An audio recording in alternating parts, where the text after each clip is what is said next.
जय श्री राम। दिन रात पूजा पाठ और सत्कर्म में रत हमारे सभी भाई और बहनों का आपके अपने परिवार हिंदू रिचुअल चैनल में पुनः स्वागत है। आज हम चैत्र शुक्ल पक्ष में पड़ने वाली कामदा एकादशी व्रत के बारे में निवेदन करने जा रहा हूं, जो इस बार हम लोगों को 15 अप्रैल को प्राप्त हो रही है, सोमवार के दिन। इस व्रत की विधि वैसे ही जैसे हम व्रत को करते हैं, एक दिन पहले से ही लहसुन, प्याज, बैगन, कुंदरू, मांस, मदिरा इत्यादि जो आप लोग ग्रहण ही नहीं करते हैं का त्याग करना चाहिए, ब्रह्मचर्य का पालन करना चाहिए।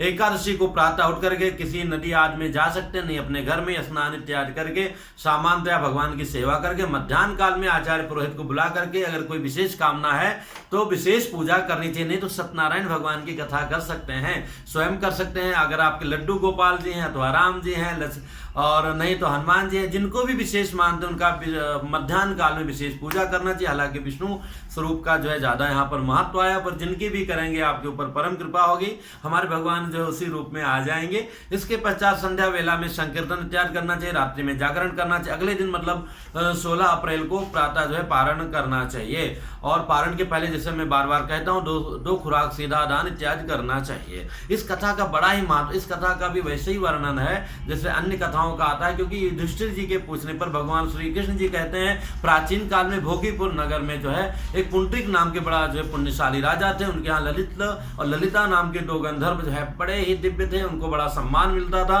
वो भगवान जो है राजा के दरबार में सुंदर गायन इत्यादि करते थे। एक बार जो है गाते गाते ललित का मन अपनी पत्नी में चला गया, वो जो है ताल उसका भंग हो गया, राजा के आनंद में बाधा पड़ी और उन्होंने उनको श्राप दिया कि तू राक्षस वाली प्रवृत्ति कर रहा है, हमारे यहाँ मतलब तनख्वाह ले रहा है, भी कर रहा है, सम्मान पा रहा है, और तुम्हारा ध्यान कहीं और है, जाओ राक्षस हो जाओ। वही राक्षस होते हैं जो अपने काम से भाग जाते हैं। तो बड़ा विकराल स्वरूप राक्षस का होगा, विकराल ना स्वरूप हो गया, वो आप सभी लोग देखे ही होंगे या सुने होंगे। तो और राक्षस की बंधुओं मेरे जो सबसे बड़ी जो है दुर्गति होती है, वो प्यासे बेचारे तड़पते रहते। इसलिए आदमी जब मर जाता है तो उसके यहाँ 13 दिन तक वो घड़ा बांधा जाता है, घंटा की एक एक बूंद जल निकलता रहे और उसकी जो है प्यास बुझती रहे। जैसे पूरे बैंक में पैसा रखा हुआ है पर आप का वही मिलेगा जो आपके अकाउंट का पैसा, ऐसे ही जो आपके निमित्त जल रखा जाएगा वही आपको प्राप्त होगा। ऐसा नहीं कि सरोवर भरा है तो आप पी लो, नहीं जी, वहां पर ऐसा नहीं चलेगा।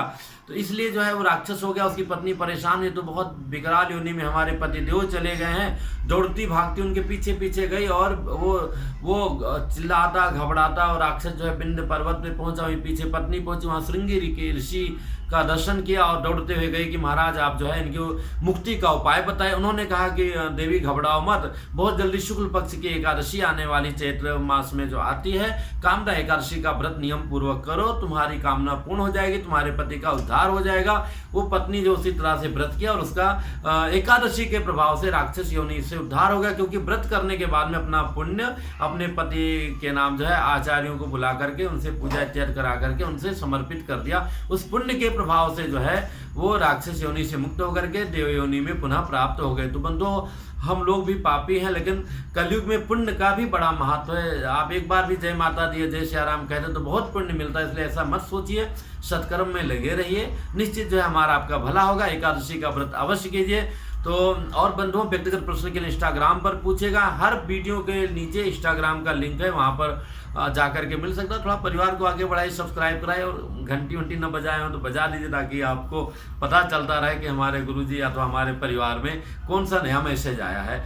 फिर मिलते हैं बहुत जल्दी। जय श्री राम।